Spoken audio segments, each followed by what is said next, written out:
जी अस्सलाम वालेकुम नाजरीन मैं हूं मोहम्मद सईद खान सदुजी और आप मेरा YouTube channel Islamabad news Urdu देख रहे हैं। मेरे साथ ILF के प्रेसिडेंट हैं नियाज़ुल्लाह खान नियाज़ी साहब और ATC कोर्ट में मौजूद हैं। वर्कर के हवाले से जितनी भी प्रोग्रेस हुई है वो उनसे पूछते हैं क्या कहेंगे। जी नियाज़ी साहब अस्सलाम वालेकुम सर। मैं भी आपको नियाज़ी साहब अस्सलाम वालेकुम। सर क्या कहेंगे जी हमारे वर्कर के हवाले से कितनी बिलें हो गई हैं, कितने टोटल मुकदमात हैं, क्योंकि जो वर्कर हैं वो काफ़ी परेशान हैं। कोई मुख्तलिफ किसी जेल में है, कोई किसी जेल में, और वर्कर देखेंगे उनको वासन पीछे पीछे फिर रहे हैं। तो थोड़ी सी डिटेल के साथ बताएंगे ताकि जो हमारे वर्कर हैं उनके वासन उनको तसल्ली हो जाए। जी सर। देखते हैं सदुई साहब, ये कमर में राजा साहब भी खड़े हैं, जलील शाह साहब भी खड़े हैं। ये मेरा ख्याल है कि ये कोई पूछने वाली बात नहीं है कि कितने बंदों की ज़मानत हुई और क्या हुआ है। रोज़ाना जब से रिजीम चेंज हुआ, सबसे पहले तो एक साइफर पे रिजीम चेंज किया गया और पूरी दुनिया में तमाशा मनाया गया। साइफर आ गया। जी जी। जब जिस पे हुकूमत चेंज हुई वो साइफर के मुकदमे में खान की ट्विटर हो गई। जी। इद्दत का केस चला गया, तमाम झूठे केस, और उन्होंने कहा कि शायद खान भाग जाएगा। जी। खान तो जेल में बैठा है, 180 मुकदमात झूठे को मुकाबला कर रहा है, और उसके साथ बैठा खान के साथ 25 करोड़ आवाम है। और वो आवाम है जिन्होंने फार्म 45 पे वोट दिया है। ये कमर साहब एक इलेक्शन लड़े हैं, अली बुखारी साहब भी लड़े हैं। जी जी। लोगों को नहीं पता, कोई चीज़ छुपी रह गई है क्या? सुप्रीम कोर्ट के चीफ जस्टिस ने 2 साल जो फैसले किए उसको नहीं पता। अल्लाह को जान देनी है। आपने देखा कि तमाम लोग, पूरी आवाम साथ खड़ी है। जी जी। और अभी भी वर्कर को अंदर भेजें, आप वर्कर को छोड़ दें। मैं आपके सामने खड़ा हूँ, मेरी 780 की मेरे ऊपर FIR है और मैं बेल पे हूँ, और मेरी एक 25वां रोज़े को ताक रात पे इमरान खान के लिए दुआ कराने गए अलीमा खान और बच्चे, वो भी FIR है। तो FIRों को भूल जाएं, ये पॉलिटिकल विक्टिमाइजेशन है।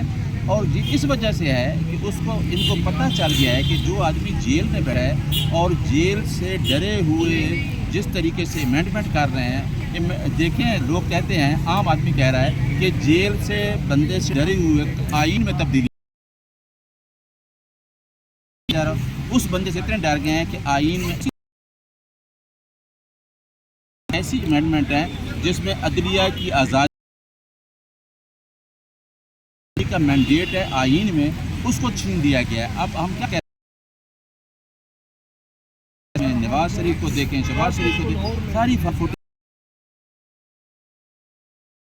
नंबर 2, आपको पता है कि में आपके नंबर पूरे होने चाहिए, तब भी इलेक्शन होता है। उस इनकम्प्लीट है, आपकी रिजर्व सीट का फैसला उसी तरह पड़ा है। आपकी गवर्नमेंट फार्म 47 पे बैठी है। बनने वाले चीफ जस्टिस को ये सोचना चाहिए, और इसको पूरी अलिया को ये सोचना चाहिए कि आज़ादी की बात कर रहा है, और आवाम के वोट का भी यही बचाते बचाते जुट को उन्होंने अदारों की तबाही कर दी है। आइए बच्चे हों, वकीलों के हों, हमारी जंग के सारे के खिलाफ खड़े हुए और खड़े रहेंगे, और इंशाअल्लाह ये जंग आइन की बालादस्ती घुटन तक। अभी जो हम जंग शुरू करने लगे हैं, ये है तरमीम से वापस ली गई है, उसकी जंग हम लड़ने जा रहे हैं कि पाकिस्तान जीतेगा। नियाज़ी साहब थोड़े ये भी कहा कि 65 नंबर मौजूद थे और मोतबर ज़रा से ये पता, और इन्होंने 65 बना दिए, तो इसमें क्या हकीकत? और दूसरे नंबर पे जो इन्होंने करोड़ के हिसाब से चले हैं, एलिगेशन लगे हैं, वहाँ पे सीटों पे कोर कमेटी के मेंबर भी हैं, तो थोड़ी सी आप इस बताता हूँ, उसमें बाहर के कितने सबूत आते हैं इस इलेक्शन के बारे में जहाँ डिस्कस नहीं हो रहा। अब अगर 65 की तादाद 62 10-10 दिन रख के अगर अमेंडमेंट कराई गई है, तो उस अमेंडमेंट की क्या वैल्यू है, उस आन की क्या वैल्यू है? लिहाजा लोग समझ चुके हैं कि अगर ये सारी जब मंसूर अली शाह को जैसे चीफ जस्टिस बनने जा रहा था, हल्के जस्टिस ने 8 फरवरी के इलेक्शन के बाद पंजाब आपको पता है पंजाब में जो मरियम साहिबा बैठी उसकी कितनी सीटें हैं,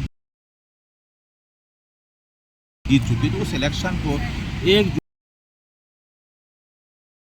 इंशाल्लाह इमरान खान ने आना है, आवाम ने आना है। और टीम की किसके लिए की जाती है आइन में? आवाम के लिए की जाती है। और अगर आवाम आखिरी सवाल है कि याहिया अफरीदी साहब को चीफ जस्टिस बना दिया, वो तो अलविदा चले जाएंगे, लेकिन याहिया साहब या कोई अदलिया में तब्दीली आएगी? देखिए जी, हमारा मौक़िफ़ आ चुका है। हमने कहा कि याहिया अफरीदी साहब को हलफ नहीं लेना चाहिए। क्यों नहीं लेना चाहिए?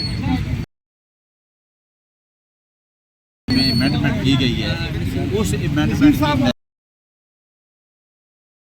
खत्म किया गया है, लिहाजा हमारा मौका वही है। और 2 साल प्रोटेक्ट किया गया है उसके खिलाफ। तो याहिया अफरीदी साहब को जो सारी चीज़ें नज़र आ रही हैं, क्या याहिया अफरीदी साहब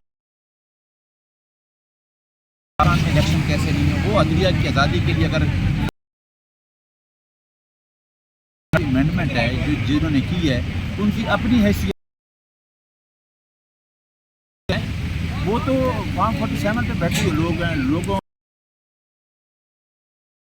हमें दी नहीं गई KPK का क्या KPK का सेनेट हाउस पूरा है नहीं, तो फिर इसको बनाना चाहिए, कॉन्स्टिट्यूशनल बेंच बनाना, ये खिलाफ है, बेसिक स्ट्रक्चर के खिलाफ है। खान साहब आखिरी सवाल है जी कि कल माशाल्लाह वो रिलीज़ हो चुकी हैं, 2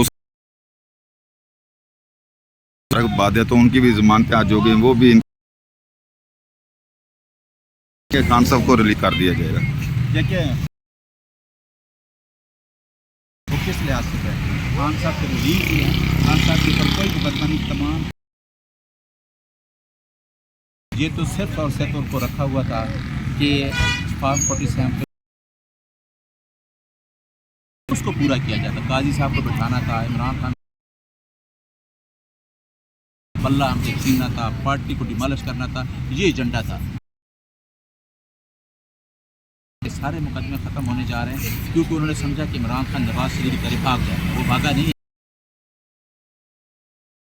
मुकाबला कर रहे हैं, उनका वर्क मुकाबला कर रहे हैं, उनका वकील मुकाबला, इंसाफ और कानून की जंग लड़ रहा है। और मैं आप बता दूं,